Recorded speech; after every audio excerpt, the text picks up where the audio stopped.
कारागारे विषय विससन्तप्त मनसां तमश्चक्रे दूरं मृदु सदुपदेशामृतगिरा सतां चेतस्तोषि हृदयवनानां मृगपति परेशं साक्षातं गुरुवर कबीरं हृदे नुमः। यो ब्रह्माणं विदधाति पूर्वं यो वै वेदांश्च प्रणोति तस्मै तमः देवमात्मबुद्धिप्रकाशं मुमुक्षुर्वै शरणमहं प्रपद्ये मुमुक्षुर्वै शरणमहं प्रपद्ये। प्रेम से बोलिए सदगुरु कबीर साहेब की जय, सदगुरु कबीर साहेब की जय, सब संत भक्त समाज की जय, आज के आनंद की जय। सत्य पुरुष परमात्मा हम सबके हृदय मंदिर में विराजमान सदगुरु कबीर साहेब, जिनके गले में माला और शैली सुशोभित हो रहे हैं, सिर पर सत्य नाम का ताज है और श्वेत वस्त्र धारण किए हुए भव्य सुंदर मुख वाले सदगुरु कबीर साहेब हम सबके हृदय मंदिर में विराजमान हैं। सत्य पुरुष परमात्मा सदगुरु कबीर साहेब के इस पावन पवित्र श्री कबीर काउंसिल में आज यह सात्विक ज्ञान यज्ञ आनंदी चौका आरती में हमारे परम आदरणीय महंत श्री अमर साहेब जी ब्रिजमोहन, परम आदरणीय महंत श्री पूरण साहेब जी सुभग, परम आदरणीय सभी हमारे भजन मंडली के सदस्य, भक्तिमती माताओं बहनों और निरक्षर विवेकी भक्त हंसजन, आज हम सब लोग देख रहे हैं भाद्रपद मास की पूर्णिमा अनंत चतुर्दशी और आज की यह पूजा हमारे परम आत्मीय भक्त श्री विश्वनाथ लालू जी, उनकी धर्मपत्नी श्रीमती भक्तिमती करुणा लालू जी की बहन श्रीमती भक्तिमती अनिता शिवालक जी और भक्तिमती अरुणा मंगरा जी बैठे हैं आज के यजमान के रूप में। और हम सब लोग बहुत ही श्रद्धा भक्ति के साथ सदगुरु कबीर साहब के पावन चरण कमलों में बैठ करके यह सात्विक ज्ञान यज्ञ आनंदी चौका आरती बना रहे हैं। मीडिया के माध्यम से भी जितने लोग हमारे साथ जुड़े हुए हैं, सबका हम मॉरिशस देश के श्री कबीर काउंसिल आश्रम के हमारे सभी भक्तों, महंत साहेबों और मेरे ओर से भी सभी को सादर साहेब बंदगी, साहेब बंदगी, साहेब। भाद्रपद मास की पूर्णिमा हम सब लोग इस कथा को हर साल दोहराते हैं, या कहना चाहिए स्मरण करते हैं कि सदगुरु कबीर साहब का दो ऐसे महापुरुषों से मिलन होता है जिनका कबीर पंथ में बहुत ही मूल्यवान स्थान है। हम लोग जिस परंपरा में हैं, गुरु धनी धर्मदास साहब की परंपरा हम लोगों की है, यह भक्ति की परंपरा है और भक्ति की ही विशेषता है, लेकिन साथ साथ इसमें ज्ञान और वैराग्य भी समाहित है। इसी प्रकार एक ऐसे महापुरुष जो ज्ञान मार्ग के हमारे कबीर पंथ में जाने जाते हैं, वही जागृत दास साहब, और जिनको हम लोग जागृत दास और बुलाने के लिए जागूदास साहब के नाम से भी जानते हैं। तो बिहार में उनका स्थान है, उनकी आचार्य गद्दी है, जिनको हम विद्युपुर कहते हैं। और इसी प्रकार उनका एक स्थान है वाराणसी में, जो लगभग वाराणसी से 4 किलोमीटर की दूरी पर है, शिवपुर। वहां पर एक बहुत बड़ा सघन वन था जिसका नाम था बनकटी। तो आज के इस अनंत चतुर्दशी के ही पावन दिवस में सदगुरु कबीर साहब के ध्यान में मग्न सप्त सुरत की साधना कर रहे श्री जागृत दास जी साहेब, जिनको हम जागूदास साहब के नाम से जानते हैं, उनका और सदगुरु कबीर साहब का आपस में मिलन होता है। सदगुरु कबीर साहब उनको जा करके दर्शन देते हैं, क्योंकि वो एक वैरागी संत थे और बाद में वो परंपरा जागूदास परंपरा नाम से ही जाना जाता है। सतगुरु कबीर साहब के 4 शिष्यों में जो 3 शिष्य हैं, प्रमुख शिष्य, जिनको हम लोग सूरत गोपाल साहब काशी के कबीर चौरा मठ उनका आचार्य पीठ है। इसी प्रकार भगवान दास साहब जिसको हम धनौती शाखा कहते हैं, अर्थात उसको भक्ताही शाखा कहते हैं, यहाँ भी काफी लोग भगत लोग हैं उस परंपरा से जुड़े हुए, और ये जागूदास जी साहब। तो 4 ये 3 हमारे ज्ञान परंपरा के हैं जो विजक को प्रमुखता देते हैं, और गुरु धनदास साहब की परंपरा में भक्ति की प्रमुखता है, जो हम लोग यहाँ पर सामने ये जो चौका आरती का विधान देख रहे हैं, यह सगुण रूप है सतगुरु कबीर साहब के दिए हुए ज्ञान और भक्ति जिसमें समाहित है। धनदास साहब के माध्यम से हम सब लोगों को मिला, और जब मॉरिशस देश में हमारे साहब लोग आए, संत लोग आए, महान साहब लोग आए, तो इस विधि को लेकर के आए, और आज वो परंपरा लगभग 150 साल से ज़्यादा समय हो रहा है इस देश में इसी रूप में चल रहा है। बीच बीच में बहुत से लोग इस देश में आए भारत से, जिनमें विशेष स्थान था परम श्रद्धेय परम आदरणीय 1008 पूज्य महंत श्री बापू रामस्वरूप दास जी महाराज साहेब, जिनका इस देश में कबीर पंथ के प्रचार के लिए बहुत बड़ा योगदान रहा, और उनकी ही प्रेरणा से यहाँ पर बागतौर परिवार से जमीन प्राप्त हुआ। हमारे प्रथम महंत श्री महंत तुलसीदास जी साहब हुए, उसके बाद महंत हेमंत दास जी साहब हुए, और महंत हेमंत दास जी साहब के ही आह्वान पर अर्थात उनके बुलाने पर भारत से मैं आया। मुझे आज 22 वर्ष पूरे हो चुके हैं इस देश में, 23वां साल मेरा शुरू हो गया है, और इस देश में आप सबकी भक्ति और यह सतगुरु कबीर साहब का पावन यह जो ज्ञान और भक्ति की परंपरा है, इसमें हम सब लोग मिलकर चल रहे हैं। तो सतगुरु कबीर साहब का किस प्रकार से मिलन हुआ गुरु धनदास साहब से, इसकी थोड़ी सी चर्चा करेंगे, क्योंकि आज यह भाद्रपद मास की पूर्णिमा और ठीक एक दिन पूर्व आज अनंत चतुर्दशी। तो अनंत चतुर्दशी भगवान विष्णु के उपासना करने वालों के लिए अर्थात वैष्णव परंपरा वालों के लिए आज का यह दिन बहुत ही महत्वपूर्ण है, और जो भी इस परंपरा से जुड़े हैं उन सबको हम हार्दिक मंगल कामना देते हैं। इस गुरु गादी के से विराजमान होकर के बैठ करके आप सब लोगों के लिए मंगल कामना करते हैं। और गुरु धनदास साहेब का स्थान अर्थात उनकी जन्मभूमि थी बांधवगढ़, और वहां से परिवार सहित हर साल अनंत चतुर्दशी को मथुरा आते थे, वृंदावन आते थे। तो अपने सामान अपने परिवार सहित इसी प्रकार से इस अनंत चतुर्दशी को वो आए हुए थे मथुरा, और प्रातः स्नान आदि करने के बाद, चूंकि वो वैष्णव परंपरा के भक्त थे, गुरु धनदास साहेब वणिक थे अर्थात व्यापार करने वाले थे, तो शालिग्राम की पूजा करते थे वो। और प्रतिदिन पूजा करने का अर्थ यह है कि शालिग्राम को भगवान के रूप में उनको स्नान कराना, जो षोडशोपचार पूजन है, स्नान आदि कराना, जो भी पंचामृत होते हैं उनके द्वारा उनको वस्त्र धारण कराना, चंदन लगाना, षोडशोपचार जो पूजा हमारी सनातन परंपरा में है वो करते हैं। और भोग लगाने के लिए वे खीर बना रहे थे, शालिग्राम अर्थात भगवान विष्णु को भोग लगाने के लिए वो खीर बना रहे थे।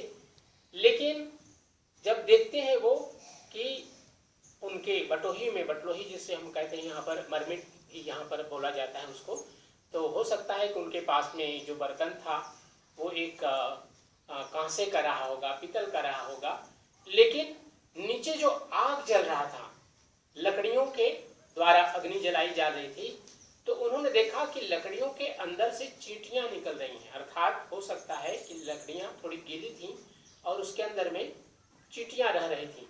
जब गर्मी मिला उनको चींटियों को, तो बाहर निकलने लगी और बहुत सी चींटियां उसी अग्नि में जल करके मर भी गई। इस चीज को देख करके हरिधर्मदास साहब के आंखों में आंसू आ गए थे। ओह, मैं भोग तैयार कर रहा हूं और इस भोग को हम कैसे भगवान को खिलाएं, क्योंकि इसमें तो हिंसा हो गई। तो जहां पर हिंसा है उसको, उस अन्न को, उस खीर को हम भोग नहीं लगा सकते भगवान को, यह सोच करके, क्योंकि खीर लगभग तैयार हो गई थी। उन्होंने सोचा कि कम से कम ये खीर अन्न है, इसमें दूध डाला है, चीनी डाला, मिश्री डाला है, तो किसी को दे दिया जाए, फेंकना ठीक नहीं होगा। तो उसको उन्होंने कुछ ठंडा करने के बाद में एक पात्र में लिया, ढूंढने लगे कि किसी ऐसे व्यक्ति को दिया जाए जो भिक्षुक हो या भूखा हो, ऐसे किसी व्यक्ति को दिया जाए। तो देखते हैं ऐसे ढूंढते ढूंढते जा रहे थे, तो देखते हैं कि वृक्ष के नीचे में एक संत बैठे हुए हैं सामान्य रूप से, लेकिन उनके मुख पर तेज है, श्वेत वस्त्र धारण किए हुए हैं। धर्मदास साहब को लगा कि ये व्यक्ति इसके लिए उपयुक्त है, मैं इनको ये खीर दे देता हूँ। उनके पास में गए, उन्होंने उनकी चरण वंदना की और वो खीर उनको प्रदान किया। लेकिन वो संत उनको कहे कि धर्मदास, तुम वो खीर मेरे लिए लाए हो जो तुम भगवान को भोग नहीं लगा सकते, जिसमें से चींटियां लकड़ियों से निकल रही थी और उसमें कितनी चींटियों के जान चले गए, अर्थात मृत्यु को प्राप्त हो गई चींटियां। वो खीर जिसको तुम भगवान को नहीं दे सकते, वो खीर तुम मुझे देने के लिए लाए हो। धर्मदास साहब भक्त थे, भगवान के अनन्य उपासक थे, तो इतना तो ज्ञान तो था ही कि कोई व्यक्ति मेरा नाम कैसे जान गया। और वो घटना जहां पर बैठे थे वो संत, वहां से काफी दूर था जहां पर इन्होंने खीर तैयार की थी। उनको लगा कि ये व्यक्ति कोई बहुत ही विशेष है, कोई सामान्य संत नहीं है। उनकी चरण वंदना की और उन्होंने उस खीर को ले जा करके एक ऐसे जगह पर डाला जहाँ कोई चिड़िया या कोई भी वहाँ के जो भी पशु पक्षी हैं वो उसको खा ले। लेकिन यह बात उनके हृदय में रह गई कि आखिर ये संत कौन है जिन्होंने मुझे भी नाम से जान लिया और मेरे किए हुए कर्म को भी जान लिया। रात्रि व्यतीत होने के बाद दूसरे दिन उन्होंने देखा कि एक बड़े जन समूह को वही संत संबोधित कर रहे हैं, अर्थात उनको भक्ति का ज्ञान दे रहे हैं, भक्ति का उपदेश कर रहे हैं, भक्ति का सत्संग कर रहे हैं।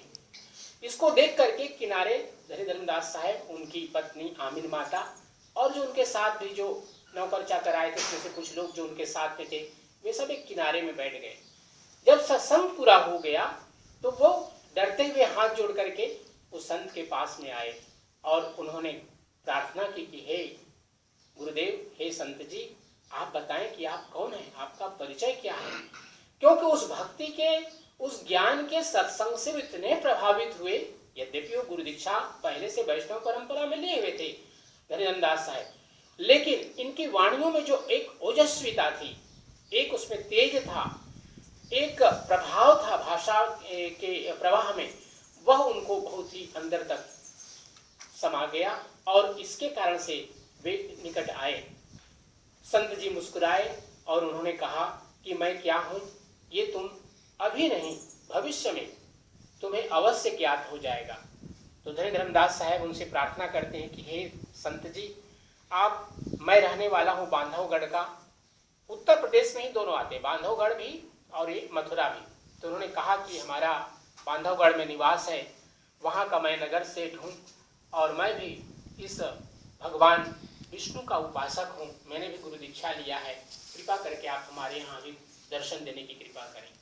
सदगुरु कबीर साहब ने कहा कि मैं तो रमता जोगी हूँ, किसी के घर में आता जाता नहीं हूँ और मुझे कोई सामान्य व्यक्ति हो या कोई नगर का श्रेष्ठी धनवान हो, इससे मुझको कोई लेना देना नहीं है। लेकिन जब बहुत अनुनय विनय किया धर्मदास साहब ने संत जी से, तो उन्होंने कहा ठीक है, तुम घर जाओ और संतों की सेवा प्रारंभ करो।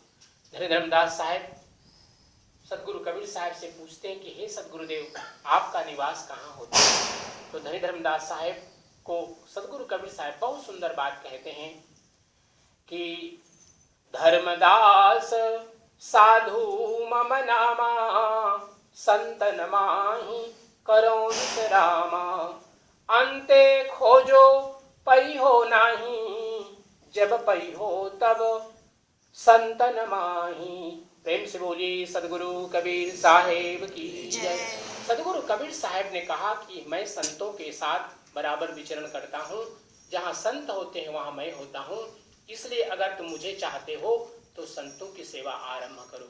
मथुरा से जब वो पुनः वापस आए धर्मदास, उनकी धर्मपत्नी माता आमिन माता, तब उन्होंने अखंड भंडारा प्रारंभ किया। संपत्ति की कोई कमी नहीं थी और ऐसे करते करते उनका ये संतों का जो सेवा का व्रत था वो चलता रहा अखंड रूप से 8 महीना 10 महीना। उसके बाद वो संत वहां पर आए और सदगुरु कबीर साहब ने उनको परिचय दिया और इस प्रकार से धनीधर्मदास साहेब सदगुरु कबीर साहब के चरणों में शरणागत हुए। यही सात्विक ज्ञान ज्ञानंदी चौकारती के माध्यम से सदगुरु कबीर साहब ने धनीधर्मदास साहब को शिष्य बनाया, उनको पान परवाना दिया, उनका यम से जो बंधन था उससे तिनका तोड़ करके मुक्ति दिलाई और सत्यलोक का उनको दर्शन कराया जीवित अवस्था में ही। बाद में चल करके मैं समझता हूँ कुछ लोग यहाँ से जगन्नाथपुरी भी गए हैं तो उस स्थान को भी देखे होंगे। तो शब्द सुरत योग की साधना सदगुरु कबीर साहब ने धनीधर्मदास साहब को दिया। और अभी मैं जैसे कह रहा था धनीधर्मदास साहब का स्थान हमारे पूजा में जो जोत का स्थान है ये धनीधर्मदास साहब का स्थान है।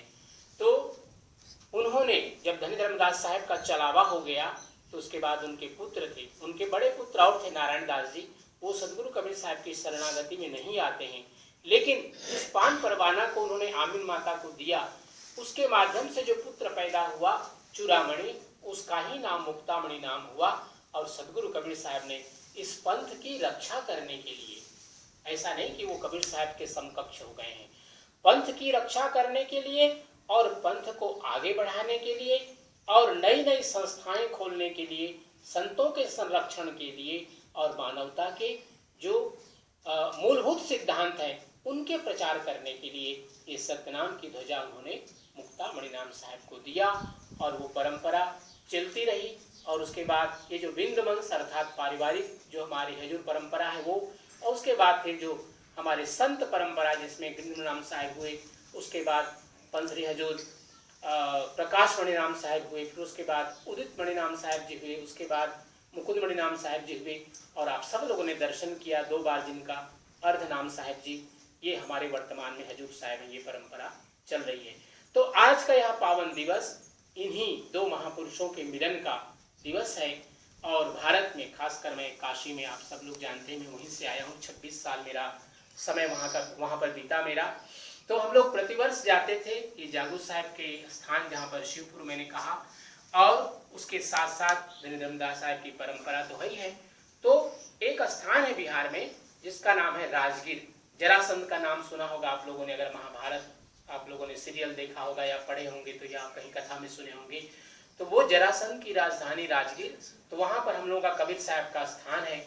वहां पर आज के दिन खूब बृहद भंडारा होता है, बहुत से संत दूर दूर से पधारते हैं, 3 दिन का सत्संग चलता है, खंड भंडारा होता है और अंतिम अर्थात आज की रात्रि में वहां पर सात्विक ज्ञान यज्ञ चौका आरती करते हैं।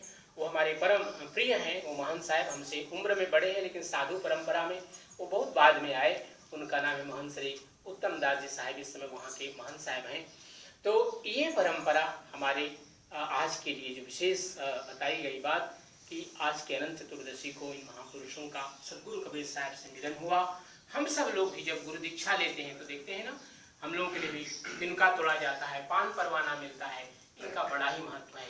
आप सब लोग बराबर अपने जो गुरु दीक्षा का मंत्र है उसको बराबर स्मरण रखें और समय समय पर उसका सुमिरन करें, नाम जपें। सदगुरु कबीर साहब ने कहा, कल में जीवन अल्प है करिए बेग समार, तप साधन ना हो सके केवल नाम आधार। प्रेम से बोलिए सदगुरु कबीर साहेब की जय। सदगुरु कबीर साहब ने कहा कि कलयुग में बहुत लंबी आयु नहीं है। 75 वर्ष की आयु में 25 वर्ष हमारे सोने में चले जाते हैं, 50 वर्ष के जो काफी लंबा समय वो नौकरी में अन्य कार्यों में चले जाते हैं, बचते हैं 25 वर्ष।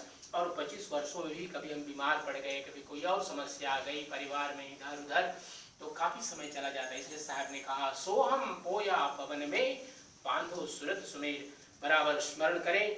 श्वासों के साथ साहब का ध्यान करते हुए जीवन को इस उच्च मार्ग में जो ऊर्ध्वमुख गमन है उसमें ऊर्ध्वरेतस हम सब बने। यही सदगुरु कबीर साहब के हम सब लोगों के लिए उपदेश है। आज की यह पूजा लालू परिवार ने लिया। हम सब जानते हैं करुणा जी कितना सेवा करती हैं, पूरे नए नए विचार अपने मीडिया के माध्यम से, एमबीसी के माध्यम से, हमारे कबीर काउंसिल को भी कितना कार्यक्रम आपके माध्यम से मिलता है। लालू साहब यहाँ के ट्रेजरी हैं, सभी व्यवस्था आप सब लोग मिल करके चलाते हैं, कोई एक व्यक्ति का कार्य नहीं है ये। तो आप सब लोगों का जीवन सुखमय हो, मंगलमय हो और सदगुरु कबीर साहब की कृपा आप सबको, जितने भी हमारे देश में रहने वाले भक्त लोग हैं, जितने भी हमारे विश्व में भक्त हैं, सभी के लिए जीवन मंगलमय हो, यह प्रार्थना करते हुए आइए अपनी वाणी को पवित्र करते हैं सत्यनाम महामंत्र धूम से। सत्यनाम सत्यनाम सत्यनाम बोल, जय करुणामय सत्यनाम बोल, सत्यनाम सत्यनाम सत्यनाम बोल, जय करुणामय सत्यनाम बोल। सभी लोग मिलके गाएं सत्यनाम सत्यनाम सत्यनाम सत्यनाम बोल, जय करुणामय सत्यनाम बोल, सत्यनाम सत्यनाम सत्यनाम बोल, जय करुणामय सत्यनाम बोल, सत्यनाम सत्यनाम सत्यनाम बोल, जय करुणामय सत्यनाम बोल, जय करुणामय सत्यनाम बोल। प्रेम से बोलिए सद्गुरु कबीर साहेब की जय, सब संत भक्त समाज की जय, आज के आनंद की जय।